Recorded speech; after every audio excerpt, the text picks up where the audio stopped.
البعض البعض يفكر فيخطط ويدبر، للغد يجاهد، يسعى ويعافر من أجل الأفضل، ناقم على اليوم وزاهد في الغد، تائه في الملكوت وشاغف بالدنيا وعالق بالموت، فيغوص دوما بين الاثنين. ترى هل سار باتجاه السراب أم كان طريقه إلى الصواب؟ علل لنفسه كثيرا، وجد لنفسه تفسيرا، أحب الناس وكان بهم حساس، قابل الجحود بالحب وتجاهل الغربة في وسط الكربة،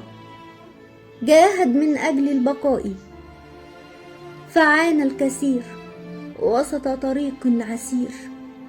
وجد الصبر في يقينه بأن بعد العسر يكون الأمر يسير، ونسى أن صبره محدود، وإنه إنسان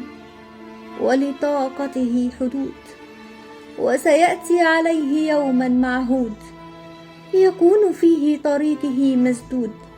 يملأه أشواك وضغوط، فيسقط في بئر الدوامات باحثا عن يد نجاة، فلا يجد حينها إلا مرآة لتقول أن نجاة الذات بالذات،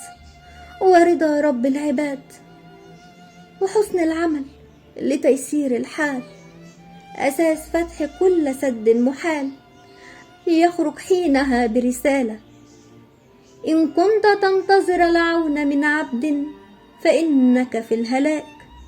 فليكن انتظارك دوما من رب العباد، فقول يا رب،